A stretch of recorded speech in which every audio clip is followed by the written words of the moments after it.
All right, so by now everybody's heard, watched reviews, things of that sort about this bottle here. The Old Fitz 7-year bottle and bond. Not to be confused, because I mean, Heaven Hill has already done a 7-year bottle and bond. Now, oh, I bring that down here. This is quite different because this is a different product completely.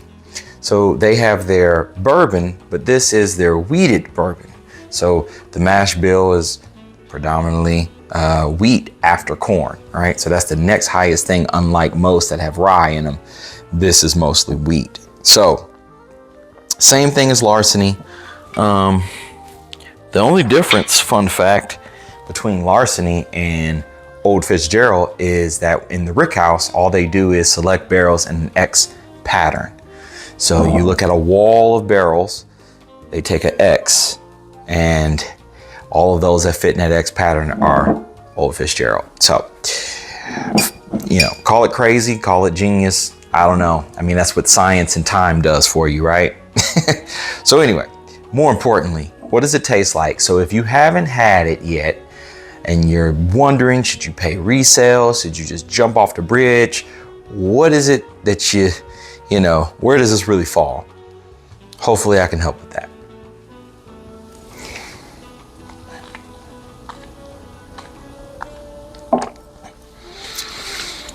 Sometimes I like to start off with the palate and not just sit around nosing it. Sometimes that really actually helps me to kind of wet the palate, get it introduced, and then when I go back in for the nose starts to make a lot more sense to me. So in this case, that's what I felt was needed. For me, wheated products are always more tense, more mellow. Those are wrong words to put together, tense and mellow. I would say it's mellow. It's reserved, not tense, reserved is the word. It just, wheated products, and I think that's why a lot of people are not normally huge collectors of wheated products.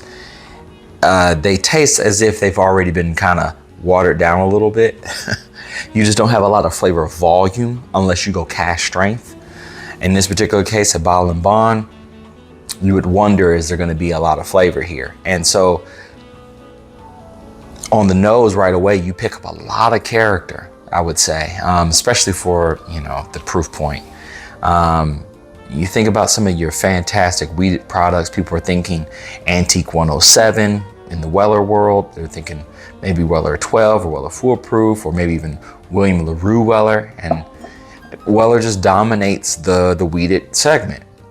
But then now you might be somebody, if you're a dense, you know, have a dense collection and you've got maybe some really marquee Maker's Mark products that you can think of, maybe cellar age, or you've got some special editions of some sort. Those are up there as well. But in this particular case, this is not that. This is a $60, $70 product, depending on where you're at, who's selling it. And this is a completely different proposition than those products. So you got to go into it with a different mindset, because if you're buying those products we just mentioned at 60, 70 bucks, then hey, you're amazing. Help the rest of everyone else out. But for most people, if you can find this at 60, 70 bucks, the question is it worth it? And I'm going to tell you right now, yes. On the nose, you get a lot of, it's almost like a golden wheat. Almost like, you ever had like a wheated pretzel? Like those honey wheat pretzels? That's kind of what you get on the nose. But there's more sweetness. There's like a caramelized sweetness that kind of goes along with that. I would even say that there's almost like this weird, I say it's weird because it's wheated, but it's almost like it's kind of rye-like, from the standpoint that there's an earthiness that's there. There's an earthiness that's present. It's welcomed. It's balanced. It's not in the forefront. It plays more to the back. And when you stack all these flavors together, in the nose at least, it really comes together very nicely. Everything kind of comes in stages or in waves.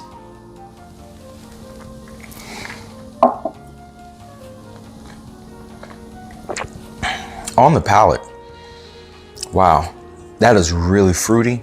It's really, wow. I'm still tasting as I'm trying to call it out, but I'm still tasting it,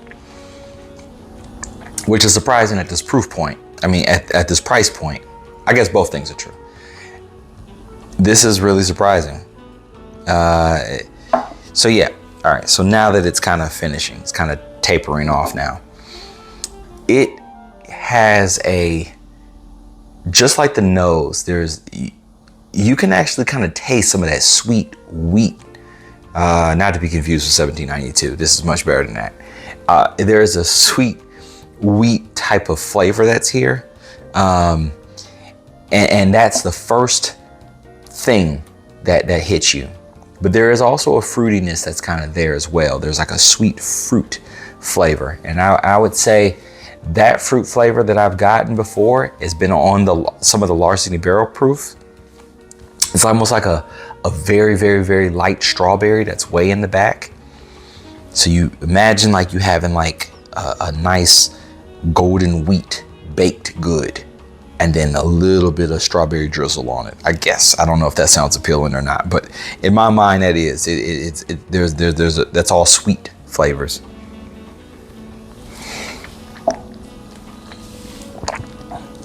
Wow. And it just doesn't have a weak spot. Normally when you have a product at this price point, at this age, there's some kind of weakness that it's gonna have. It's gonna be too medicinal, or you're gonna get too much grain flavor, or it might be too hot. But in this case, this is just balanced.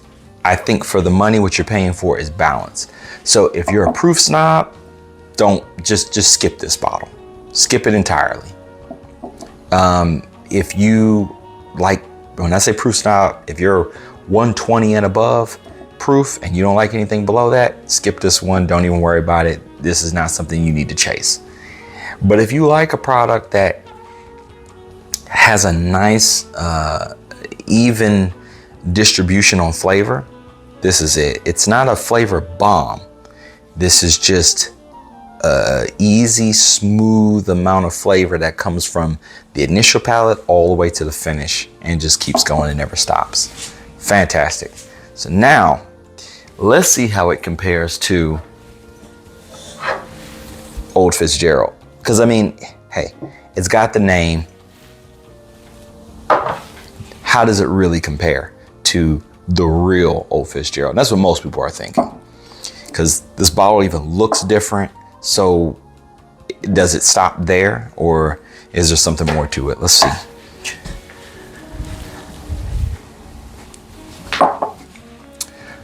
All right. Oh, wow. That cork is dry. There we go. That's what you want to hear.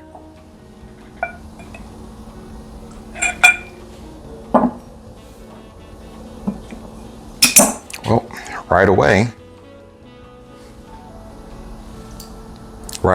major difference. This is, this has way more character. This has way more character on it.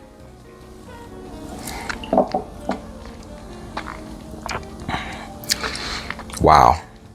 It's a deeper, darker, richer experience. Take all the things all the notes that I mentioned in this, dial them up, and then add a Rick House barrel funk type of note there, and add that in there too for good measure. That's what you have in this. This is clearly superior to this. So I kind of understand this is like not quite decanter series, and that's kind of what you get in this. So this isn't going to be $70. I don't care where you go, what you're looking for. This won't be $70. It's going to be considerably more than that.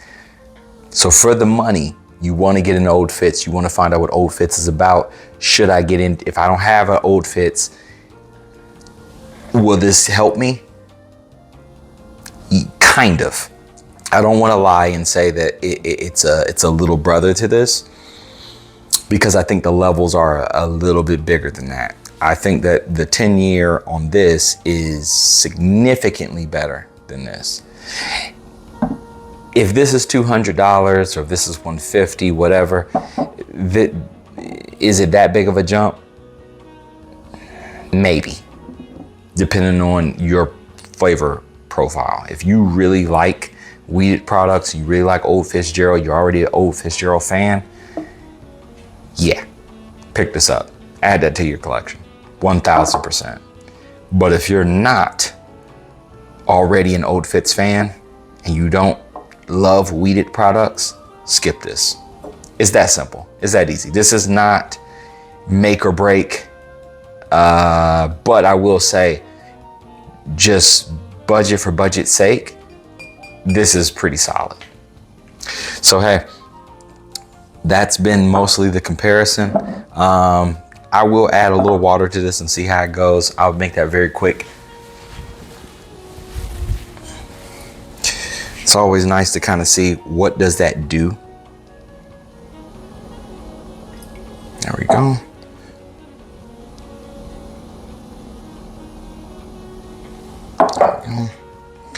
And you don't need a lot of water at all to bring the proof down, especially when these are, 100 proof.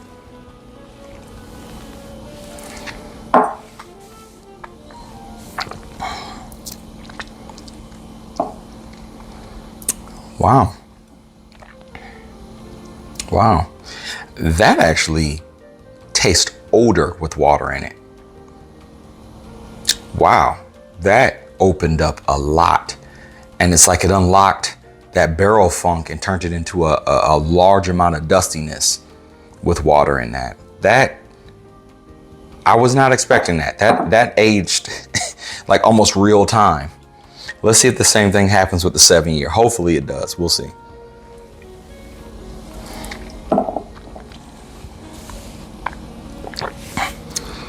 No, it did not. But I will say both of these hold up to water extremely well.